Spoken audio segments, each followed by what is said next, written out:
ನಮಸ್ಕಾರ.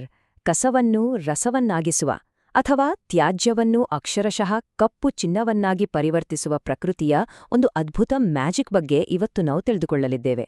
ಈ ವಿಶೇಷ ವಿವರಣಾ ಪ್ರಸ್ತುತಿಗೆ ಸ್ವಾಗತ. ಎರೆಹುಳು ಗೊಬ್ಬರ ಅಥವಾ ಮೈಕ್ರೋಫ್ಯಾಕ್ಟರಿ ಎಂದೇ ಕರೆಯಬಹುದಾದ ಈ ನೈಸರ್ಗಿಕ ವ್ಯವಸ್ಥೆಯ ಒಳಹೊಕ್ಕು ನೋಡೋಣ ಬನ್ನಿ. ಈ ಪ್ರಸ್ತುತಿಯಲ್ಲಿ ನಾವು ಏನೇನ್ ನೋಡ್ಲಿದ್ದೇವೆ ಅನ್ನೋದರ ಒಂದು ಸಣ್ಣ ಮುನ್ನೋಟ ಇಲ್ಲಿದೆ.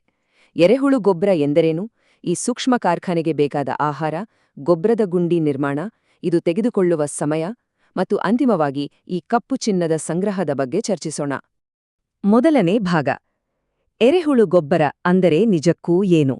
ಬನ್ನಿ, ನಮ್ಮ ಪರಿಸರದ ಈ ಪುಟ್ಟ ಹೀರೋಗಳನ್ನ ಪರಿಚಯ ಮಾಡಿಕೊಳ್ಳೋಣ. ಸರಳವಾಗಿ ಹೇಳಬೇಕೆಂದರೆ, ಸಾವಯವ ತ್ಯಾಜ್ಯವನ್ನು ಎರೆಹುಳುಗಳ ಮೂಲಕ ವಿಘಟಿಸಿ ತಯಾರಿಸುವ ಅತ್ಯಂತ ಪೋಷಕಾಂಶಯುಕ್ತ ಗೊಬ್ಬರವೇ ಈ ವರ್ಮಿಕಾಂಪೋಸ್ಟ್. ಇಲ್ಲಿ ರೆಡ್ ವಿಗ್ಲರ್ಸ್ ಅಥವಾ ಐಸೀನಿಯಾ ಫೆಟಿಡಾ ಎಂಬ ವಿಶೇಷ ಪ್ರಭೇದದ ಎರೆಹುಳುಗಳು ಪ್ರಮುಖ ಪಾತ್ರ ವಹಿಸುತ್ತವೆ. ಇವುಗಳಿಗೆ ಎಷ್ಟೊಂದು ಹಸಿವಿರುತ್ತದೆ ಅಂದರೆ, ಎಂಥದ್ದೇ ಕಠಿಣ ಸಾವಯವ ವಸ್ತುಗಳಿದ್ದರೂ ಅವುಗಳನ್ನು ಉಡಿದು ಪುಡಿಪುಡಿ ಮಾಡಿಬಿಡುತ್ತವೆ. ಇವುಗಳ ಸತತ ಪರಿಶ್ರಮದಿಂದಲೇ ನಿರುಪಯುಕ್ತ ಕಸವೆಲ್ಲವೂ ಅತ್ಯಮೂಲ್ಯ ಸಂಪನ್ಮೂಲವಾಗಿ ಬದಲಾಗುವುದು. ಹೀಗೆ ತಯಾರಾದ ಗೊಬ್ಬರ ಕೇವಲ ಮಣ್ಣಲ್ಲ, ಇದೊಂದು ರೀತಿ ಜೀವಾಮೃತ. ಕಪ್ಪು ಬಣ್ಣದ ಪುಡಿಪುಡಿಯಾದ ಈ ಗೊಬ್ಬರದಲ್ಲಿ ಸಾರಜನಕ, ರಂಜಕ ಮತ್ತು ಪೊಟ್ಯಾಷಿಯಂ ಅಂಶಗಳು ಹೇರಳವಾಗಿರ್ತವೆ. ಅಷ್ಟೇ ಅಲ್ಲ, ಸಸ್ಯಗಳ ಬೆಳವಣಿಗೆಗೆ ಹೇಳಿ ಮಾಡಿಸಿದಂತಹ ಉಪಯುಕ್ತ ಸೂಕ್ಷ್ಮಾಣುಜೀವಿಗಳು ಮತ್ತು ಹಾರ್ಮೋನ್ಗಳು ಇದರಲ್ಲಿ ತುಂಬಿರ್ತವೆ. ಯಾವುದೇ ರಾಸಾಯನಿಕಗಳಿಲ್ಲದೆ ಪರಿಸರ ಸ್ನೇಹಿಯಾಗಿ ತ್ಯಾಜ್ಯವನ್ನ ಮರುಬಳಕೆ ಮಾಡಲು ಇದಕ್ಕಿಂತ ಅದ್ಭುತವಾದ ದಾರಿ ಇನ್ನೊಂದಿಲ್ಲ. ಮುಂದಿನ ಭಾಗ, ಈ ಮೈಕ್ರೋಫ್ಯಾಕ್ಟರಿಯ ಕಾರ್ಮಿಕರಿಗೆ ಅಂದರೆ ನಮ್ಮ ರೆಡ್ ವಿಗ್ಲರ್ಸ್ ಹುಳುಗಳಿಗೆ ಊಟಕ್ಕೇನ್ ಕೊಡ್ಬೇಕು, ಅವುಗಳ ಮೆನು ಹೇಗಿರುತ್ತದೆ ನೋಡೋಣ. ನಾವಿಲ್ಲಿ ಬಹಳ ಎಚ್ಚರ ವಹಿಸಬೇಕು. ಈ ಹುಳುಗಳಿಗೆ ತರಕಾರಿ, ಹಣ್ಣಿನ ಸಿಪ್ಪೆ, ಹಸುವಿನ ಸಗಣಿ, ಒಣಗಿದ ಎಲೆಗಳು ಮತ್ತು ಹೊಳಪಿಲ್ಲದ ಕಾಗದವನ್ನು ಧಾರಾಳವಾಗಿ ಕೊಡಬಹುದು. ಇವೆಲ್ಲ ಅವುಗಳಿಗೆ ಪಂಚಭಕ್ಷ್ಯ ಪರಮಾನ್ನವಿದ್ದಂತೆ. ಆದರೆ ಅಪ್ಪಿತಪ್ಪಿಯೂ ಪ್ಲಾಸ್ಟಿಕ್, ರಾಸಾಯನಿಕ ತ್ಯಾಜ್ಯ, ಮಾಂಸ, ಹಾಲಿನ ಉತ್ಪನ್ನಗಳು, ಎಣ್ಣೆಯುಕ್ತ ಆಹಾರ ಮತ್ತು ಅತಿಯಾದ ಸಿಟ್ರಸ್ ಅಂದ್ರೆ ಹುಳಿ ಹಣ್ಣುಗಳನ್ನು ಹಾಕಲೇಬಾರದು. ಯಾಕೆ ಗೊತ್ತಾ? ಮಾಂಸ ಮತ್ತು ಡೈರಿ ಉತ್ಪನ್ನಗಳು ಕೊಳೆತು ಹಾನಿಕಾರಕ ಕೀಟಗಳನ್ನು ಆಕರ್ಷಿಸಿದ್ರೆ, ಹುಳಿ ಅಂಶ ಹೆಚ್ಚಾಗಿರುವ ವಸ್ತುಗಳು ಆಮ್ಲೀಯತೆಯನ್ನು ಹೆಚ್ಚಿಸಿ ಹುಳುಗಳ ಸೂಕ್ಷ್ಮವಾದ ಚರ್ಮವನ್ನು ಸುಟ್ಟು ಹಾಕುತ್ತವೆ. ಆದ್ದರಿಂದ ಮೆನು ವಿಚಾರದಲ್ಲಿ ಸ್ವಲ್ಪ ಹುಷಾರಾಗಿರ್ಬೇಕು. ಭಾಗ 3, ಗೊಬ್ಬರದ ಗುಂಡಿ ನಿರ್ಮಾಣ. ಈ ಪುಟ್ಟ ಜೀವಿಗಳಿಗೆ ಒಂದು ಪರಿಪೂರ್ಣ ಆವಾಸ ಸ್ಥಾನವನ್ನು ನಿರ್ಮಿಸುವುದು ಹೇಗೆ ಅಂತ ನೋಡೋಣ. ಗುಂಡಿಯನ್ನು ನಿರ್ಮಾಣ ಮಾಡುವಾಗ ಉದ್ದ ಮತ್ತು ಅಗಲ ನಮ್ಮ ಜಾಗಕ್ಕೆ ತಕ್ಕಂತೆ ಎಷ್ಟು ಬೇಕಾದರೂ ಇರಬಹುದು. ಅದರಲ್ಲಿ ಯಾವ ನಿಯಮವೂ ಇಲ್ಲ. ಆದ್ರೆ ಆಳದ ವಿಚಾರಕ್ಕೆ ಬಂದ್ರೆ ಮಾತ್ರ ಒಂದು ಕಟ್ಟುನಿಟ್ಟಿನಾದ ನಿಯಮವಿದೆ.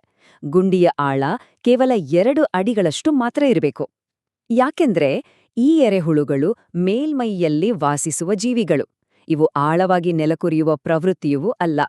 2 ಅಡಿಗಿಂತ ಕೆಳಗೆ ಹೋದ್ರೆ ಅವುಗಳಿಗೆ ಆಕ್ಸಿಜನ್ ಸಿಗದೆ ಉಸಿರುಗಟ್ಟಿ ಸಾಯುವ ಅಪಾಯವಿರುತ್ತದೆ. ಈಗ ಇಲ್ಲಿರುವ ನಕ್ಷೆಯನ್ನು ಗಮನಿಸಿ. ಒಂದು ಯಶಸ್ವಿ ಗೊಬ್ಬರದ ಗುಂಡಿ ಹೇಗಿರುತ್ತಿದೆ ಅನ್ನೋದನ್ನ ಈ ಬಹುಪದರದ ಚಿತ್ರ ತೋರಿಸುತ್ತದೆ. ತಳಭಾಗದಿಂದ ಮೇಲ್ಭಾಗದವರೆಗೆ ಒಂದರ ಮೇಲೊಂದರಂತೆ ವಸ್ತುಗಳನ್ನು ಒಂದು ನಿರ್ದಿಷ್ಟ ಕ್ರಮದಲ್ಲಿ ಜೋಡಿಸುವುದು ಬಹಳ ಮುಖ್ಯ.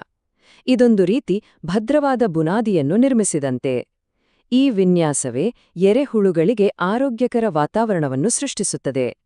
ಇದನ್ನು ನಿರ್ಮಿಸುವುದು ಒಂದು ವಿಶೇಷವಾದ ರೆಸಿಪಿಯನ್ನೇ ಫಾಲೋ ಮಾಡಿದಂತೆ. ಮೊದಲಿಗೆ ತಳದಲ್ಲಿ ನಿಧಾನವಾಗಿ ಕರಗುವ ತೆಂಗಿನ ಸಿಪ್ಪೆ ಅಥವಾ ಗರಿಗಳನ್ನು ಹಾಕಬೇಕು. ಇದು ನೀರು ಸರಾಗವಾಗಿ ಬಸಿದು ಹೋಗಲು ಸಹಾಯ ಮಾಡ್ತದೆ. ಎರಡನೆಯದಾಗಿ ಕೊಳೆತ ಸಗಣಿ ಅಥವಾ ಬಯೋಗ್ಯಾಸ್ ಸ್ಲರಿಯನ್ನು ಸೇರಿಸಬೇಕು. 3ನೇ ಹಂತದಲ್ಲಿ ನಮ್ಮ ಎರೆಹುಳುಗಳನ್ನು ಒಳಗೆ ಬಿಡಬೇಕು. ಆಮೇಲೆ ಅಡುಗೆಮನೆ ಮತ್ತು ತೋಟದ ಕಸವನ್ನು ಸಗಣಿಯೊಂದಿಗೆ ಬೆರೆಸಿ ಹಾಕಬೇಕು. ಕೊನೆಯದಾಗಿ ತೇವಾಂಶವನ್ನು ಕಾಪಾಡಲು ಮತ್ತು ಬಿಸಿಲಿನಿಂದ ರಕ್ಷಿಸಲು ಮೇಲ್ಭಾಗವನ್ನು ಒಂದು ಸೆಣಬಿನ ಚೀಲದಿಂದ ಮುಚ್ಚಬೇಕು. ಅಷ್ಟೇ, ಸೆಟಪ್ ರೆಡಿ. ಇಲ್ಲೊಂದು ಅಚ್ಚರಿಯ ವಿಚಾರ ಇದೆ. ಕೇವಲ 1 ಟನ್ ಸಾವಯವ ತ್ಯಾಜ್ಯವನ್ನು ವಿಘಟಿಸಲು ನಿಖರವಾಗಿ ಎಷ್ಟು ಎರೆಹುಳುಗಳು ಬೇಕಾಗ್ತವೆ ಗೊತ್ತಾ? ಬರೋಬ್ಬರಿ 1,000.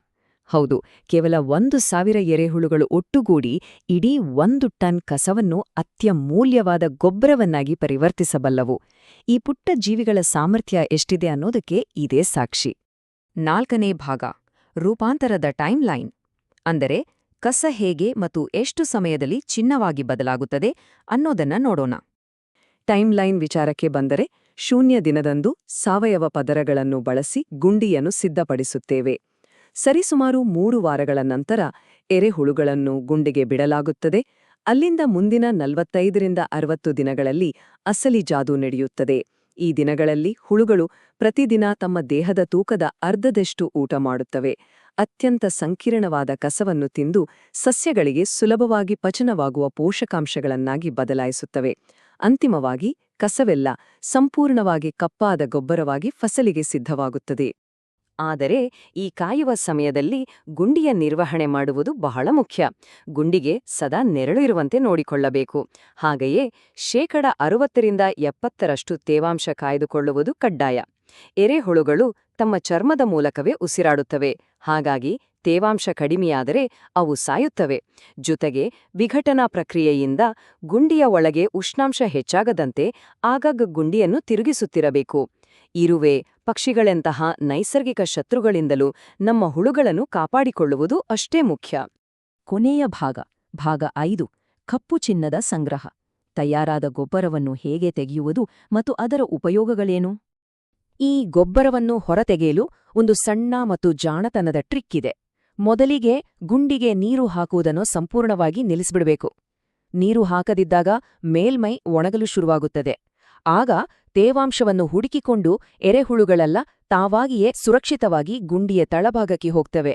ಆಗ ಮೇಲ್ಭಾಗದಲ್ಲಿ ಯಾವುದೇ ಹುಳುಗಳಿಲ್ಲದ ಶುದ್ಧವಾದ ಕಪ್ಪು ಚಿನ್ನ ನಮಗೆ ಸುಲಭವಾಗಿ ಸಿಗುತ್ತದೆ. ಅದನ್ನು ಆರಾಮಾಗಿ ಸಂಗ್ರಹಿಸಿ ಜರಡಿ ಹಿಡಿದು ಚೀಲಗಳಲ್ಲಿ ಪ್ಯಾಕ್ ಮಾಡಬಹುದು. ಈಗ ಇದರ ಪೋಷಕಾಂಶಗಳ ಲೆಕ್ಕಾಚಾರ ನೋಡೋಣ. ಸಂಗ್ರಹಿಸಿದ ಗೊಬ್ಬರದಲ್ಲಿ ಸಾರಜನಕ 1% 1.5%, ರಂಜಕ 0.5% 1 ಮತ್ತು ಪೊಟ್ಯಾಷಿಯಂ 0.5% 0.8 ಇರುತ್ತದೆ. ಈ ಸಂಖ್ಯೆಗಳು ನೋಡಲು ಚಿಕ್ಕದಾಗಿ ಕಾಣಬಹುದು, ಆದರೆ ಸಾಮಾನ್ಯ ಮಣ್ಣು ಅಥವಾ ಬೇರೆ ಗೊಬ್ಬರಕ್ಕೆ ಹೋಲಿಸಿದರೆ ಇದೊಂದು ಹೈ ಪವರ್ ಪೋಷಕಾಂಶಗಳ ಬ್ಯಾಟರಿ ಇದ್ದಂತೆ. ಸಸ್ಯಗಳಿದನ್ನು ತಕ್ಷಣವೇ ಹೀರಿಕೊಂಡು ಬೆಳೆಯಲು ಇದು ಅತ್ಯಂತ ಅದ್ಭುತವಾದ ಸಮತೋಲಿತ ಮಿಶ್ರಣವಾಗಿದೆ. ಈ ಪವರ್ ಪ್ಯಾಕ್ಡ್ ಗೊಬ್ಬರವನ್ನು ಎಲ್ಲೆಲ್ಲಿ ಬಳಸಬಹುದು? ಅಡಿಗೆ ಮನೆಯ ಚಿಕ್ಕ ಕೈತೋಟದಿಂದ ಹಿಡಿದು ನರ್ಸರಿ ಸಸಿಮಡಿಗಳು ಹಾಗೆ ದೊಡ್ಡ ಮಟ್ಟದ ಕೃಷಿ ಭೂಮಿಗಳವರೆಗೂ ಇದು ಉಪಯುಕ್ತ. ಇದು ಮಣ್ಣನ್ನು ಮೃದು ಮಾಡಿ ಗಾಳಿಯಾಡಲು ಬಿಡುತ್ತದೆ, ನೀರನ್ನು ಹಿಡಿದಿಟ್ಟುಕೊಳ್ಳುವ ಶಕ್ತಿ ಹೆಚ್ಚಿಸುತ್ತದೆ ಮತ್ತು ಬೀಜಗಳು ಬೇಗನೆ ಮೊಳಕೆ ಒಡೆಯುವಂತೆ ಮಾಡ್ತದೆ. ಎಲ್ಲಕ್ಕಿಂತ ಮುಖ್ಯವಾಗಿ ಅಪಾಯಕಾರಿ ರಾಸಾಯನಿಕ ಗೊಬ್ಬರಗಳಿಗೆ ಗುಡ್ ಬೈ ಹೇಳಿ ಸುಸ್ಥಿರ ಸಾವಯವ ಕೃಷಿಯತ್ತ ಮುಖ ಮಾಡಲು ಇದೊಂದು ಬ್ರಹ್ಮಾಸ್ತ್ರವಿದ್ದಂತೆ. ಈಗ ಒಂದು ಕ್ಷಣ ಯೋಚಿಸೋಣ. ಜಗತ್ತಿನಾದ್ಯಂತ ಕಸದ ಗುಂಡಿಗಳಿಗೆ ಸೇರುವ ಎಷ್ಟೊಂದು ಟನ್ ಗಟ್ಟಲೆ ತ್ಯಾಜ್ಯವನ್ನು ಈ ನೈಸರ್ಗಿಕ ಮರುಬಳಕೆಯ ವಿಧಾನದಿಂದ ನಾವು ಉಳಿಸಬಹುದು ಅಲ್ಲವೇ? ಈ ಪುಟ್ಟ ಮೈಕ್ರೋ ಫ್ಯಾಕ್ಟರಿಗಳು ಕೇವಲ ಮಣ್ಣಿನ ಫಲವತ್ತತೆಯನ್ನಷ್ಟೇ ಅಲ್ಲ, ಇಡೀ ಭೂಮಿಯ ತ್ಯಾಜ್ಯ ನಿರ್ವಹಣೆಯನ್ನೇ ಬದಲಾಯಿಸಬಲ್ಲ ಶಕ್ತಿ ಹೊಂದಿವೆ. ನಿರುಪಯುಕ್ತ ಕಸವನ್ನು ಅತ್ಯಮೂಲ್ಯ ಸಂಪನ್ಮೂಲವನ್ನಾಗಿ ಬದಲಾಯಿಸುವ ಈ ಜಾದು ನಮ್ಮ ಪರಿಸರ ಮತ್ತು ಭವಿಷ್ಯದ ದೃಷ್ಟಿಯಿಂದ ಅತ್ಯಂತ ಮಹತ್ವದ ಹೆಜ್ಜೆಯಾಗಿದೆ. ಇದರ ಬಗ್ಗೆ ನಾವೆಲ್ಲರೂ ಗಂಭೀರವಾಗಿ ಯೋಚಿಸಬೇಕಲ್ಲವೇ?